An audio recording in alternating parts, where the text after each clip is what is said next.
Hajam por vocês mesmos. De Piotr Kropotkin. Uma pergunta que frequentemente nos fazem é: como vocês organizarão a sociedade futura com base nos princípios anarquistas? Se a pergunta fosse feita ao Sr. Bismarck, ou a alguém que imagina que um grupo de homens é capaz de organizar a sociedade como bem entender, pareceria muito natural. Mas aos ouvidos de um anarquista soa muito estranho, e a única resposta que podemos dar é: não podemos organizá-los. Dependerá de vocês o tipo de organização que escolherem. Se as massas continuarem a acalentar a ideia de que um governo pode fazer tudo e reorganizar as relações econômicas, o crescimento de séculos, por meio de algumas leis, então podemos muito bem esperar séculos inteiros até que o domínio do capital seja abolido. Mas se houver entre as classes trabalhadoras uma forte minoria de homens que entendam que nenhum governo, por mais ditatoriais que sejam seus poderes, é capaz de expropriar os donos do capital, e essa minoria adquirir influência suficiente para induzir os trabalhadores a aproveitar a primeira oportunidade de tomar posse de terras e minas, ferrovias e fábricas, sem prestar muita atenção às conversas em Westminster, então podemos esperar que algum novo tipo de organização surja para o benefício da comunidade.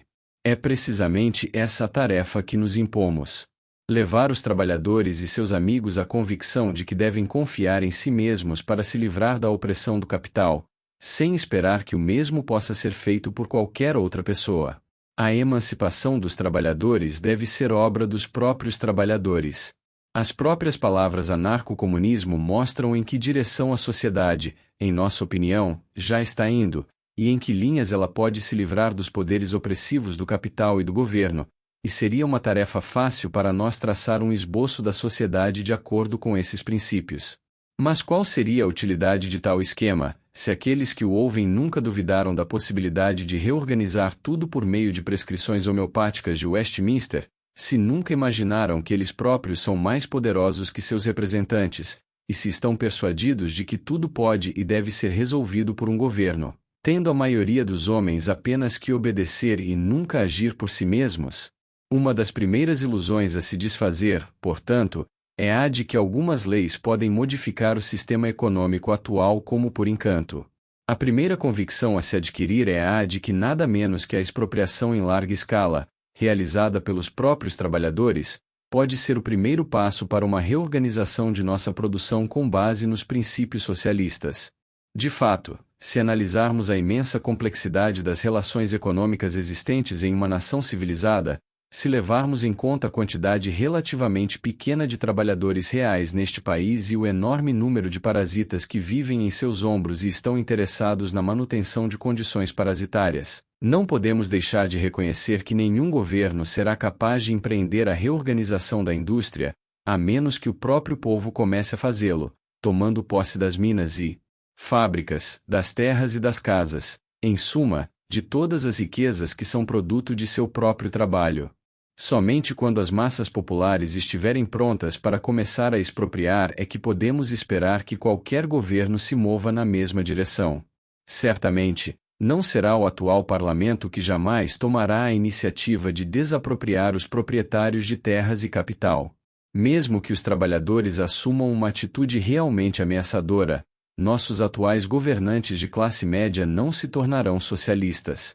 Tentarão, primeiro, esmagar o movimento, desorganizá-lo e, se não conseguirem, farão o que todos os governos já fizeram em ocasiões semelhantes. Tentarão ganhar tempo, até que as massas, reduzidas a uma miséria ainda mais terrível pela crescente depressão da indústria, estejam prontas para aceitar quaisquer concessões, por mais ilusórias que sejam, em vez de morrer de fome nas ruas. Esperar que os trabalhadores socialistas tenham maioria no parlamento é, mais uma vez, alimentar uma ilusão ingênua e vã. Teremos que esperar muito até que uma maioria socialista seja criada neste país. Mas os milhares reduzidos à fome pelas enormidades do atual sistema social não podem esperar e, mesmo que pudessem, os eventos serão precipitados por conflitos parciais.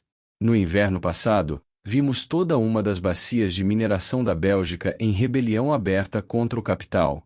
Há alguns meses, estivemos muito perto de uma revolta geral de trabalhadores em algumas partes dos Estados Unidos. E embora a traição de um Poverly, o chefe dos Cavaleiros do Trabalho, possa ter paralisado a revolta, todos nos Estados Unidos, até mesmo o político mais teimoso, entendem bem que, em outra ocasião, um Poverly pode ser impotente, especialmente diante da atitude provocativa das classes médias, que nunca deixam, nessas ocasiões, de aumentar as fileiras dos descontentes e intensificar o descontentamento. A questão social será colocada à Europa, em toda a sua imensidão, muito antes de os socialistas conquistarem algumas cadeiras no parlamento, e, portanto, a solução da questão estará, de fato, nas mãos dos próprios trabalhadores. Eles não terão escolha, ou tentarão resolvê-la sozinhos, ou serão reduzidos a uma escravidão pior do que antes. Sob a influência do culto ao governo, eles podem tentar nomear um novo governo, em vez do antigo, que será deposto, e podem confiar a ele a solução de todas as dificuldades. É tão simples, tão fácil, depositar um voto na urna e voltar para casa.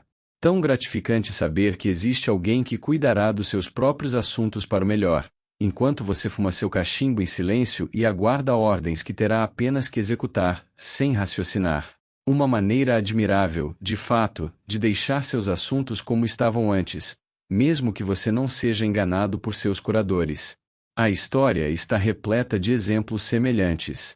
O povo revoltado de Paris em 1871 também nomeou um governo e esperava que esse governo, que consistia, de fato, dos revolucionários mais devotados de todos os setores do mundo revolucionário, todos homens dispostos a morrer pela emancipação do povo, resolvesse tudo da melhor maneira possível. Eles fizeram a mesma coisa em Paris em 1848, quando escolheram um governo provisório por aclamação, e esperavam que esse governo que também era composto por homens honestos resolveria a questão social. Mas sabemos quão terrível foi o despertar dos proletários de Paris, e sabemos com quais hecatombes de homens, mulheres e crianças massacrados eles pagaram por sua confiança. Houve, no entanto, outra época em que esses mesmos franceses agiram de forma diferente.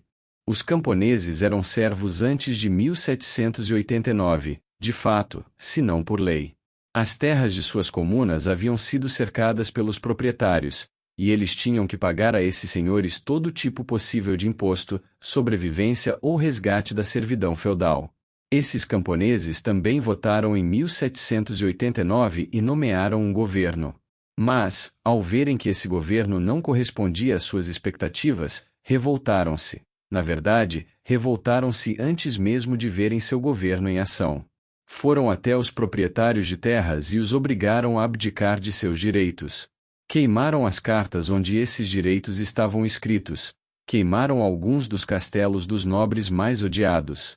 E, na noite de 4 de agosto, a nobreza da França, movida por elevados sentimentos patrióticos, segundo os historiadores, sentimentos esses que foram despertados pelo espetáculo dos castelos em chamas, abdicou de seus direitos para sempre. É verdade que, 4 dias depois, eles restabeleceram os mesmos direitos impondo uma taxa de resgate. Mas os camponeses se revoltaram novamente. Eles nem sequer deram atenção ao que a Câmara havia votado.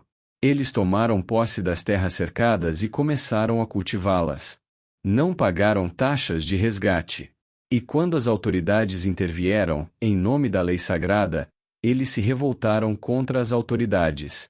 Eles se revoltaram, diz M. Taine, 6 vezes ao longo de 4 anos, e suas revoltas foram tão bem-sucedidas que, ao final do 4º ano, a Convenção, a Grande Convenção, o ideal de todos os jacobinos modernos, movida novamente pelos mais altos sentimentos patrióticos, dizem os historiadores das classes médias, finalmente aboliu todos os direitos feudais, em 1793, e ordenou que todos os documentos relativos à época feudal fossem queimados.